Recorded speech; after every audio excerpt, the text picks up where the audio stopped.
Hey folks, this video covers special effects with layers. Here are some concepts that will be covered in this video. I always recommend grouping layers and making duplicates because it's nice to have a little redundancy when you're trying to stay organized. This works especially well when you look at a variety of color options with your character designs. So in this segment, I'm using the Move tool to shrink my copies, and then I'm going to use the Hue Saturation Adjustment to change the overall color of the body layer. I can't stress how important it is to stay organized because if you want to take advantage of these types of features, it's good to know which layers you're affecting.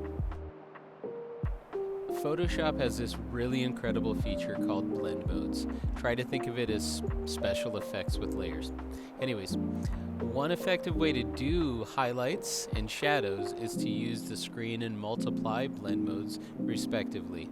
With screen highlights, you basically paint white on top of your artwork. With multiply shadows, you paint black. You can adjust the intensity of the opacity on that layer, and then you can dial up or dial back how strong that highlight or shadow is. So let's see this in practice. Note that I have a new screen layer above the color layer. The opacity has been dropped down, and I'm using white paint to draw on top of the car planes, so it looks like there's a highlight. Note that the blue color underneath still shows, but again it gives the impression that there's reflectivity on that surface. So in this next part, I'm going to go ahead and paint in the windows by adding an additional screen layer. I'm going to start out by making a selection so when I paint, it only goes in the area above the glass. And I'm going to use a soft brush, and I'm also going to make the flow super low so that way when I paint in the glass, it will very gradually build up that white reflective pixel that's kind of fading in one area.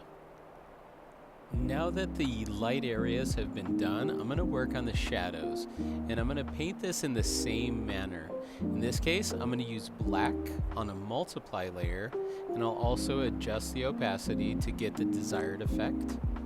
I'll also add in an additional multiply layer for those areas that get really dark.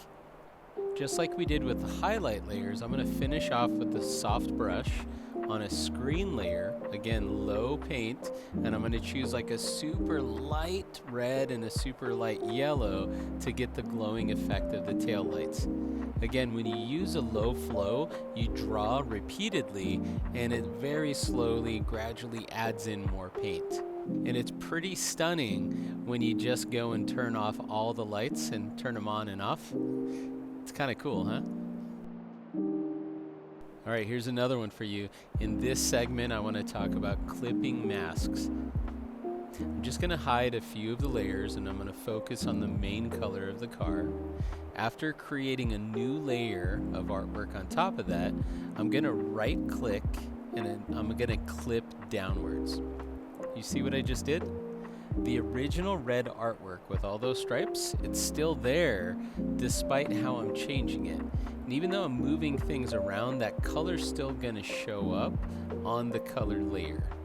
Here's another example. The rainbow is going to be painted in very freely, big broad strokes. However, it's only going to show up on that color layer where you can see pixels on there. Now, if I release the clipping mask, you can see what I've actually got or what I painted earlier. I'm going to make an additional layer above the rainbow layer, and I'm just going to duplicate it a bunch of times. Control E to merge them together. But anyways, I've got a bunch of hearts, and that's going to be above that rainbow layer. See what happens when I go and clip both of them downwards to the original? I can also move those hearts around and adjust accordingly, and I can click different blend modes covered earlier just to get different effects. You should seriously give this a try. Alright, so let's wrap this up. Finally, I want to cover this last concept and put all of these ideas together. I'm going to start by creating a highlight and a shadow layer, and I'm going to clip them to the main color. Next, I'm going to use the lasso tool, and I'm gonna carve out some shapes.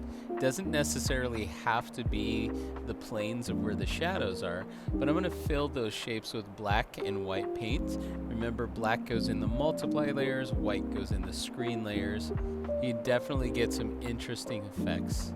So my hope is you're starting to understand that these are just a bunch of tools to create some stuff that's visually interesting. It's not that this is the only way to do it. In fact, there's a million other ways. However, I think this is a really smart way to use special effects with your layers.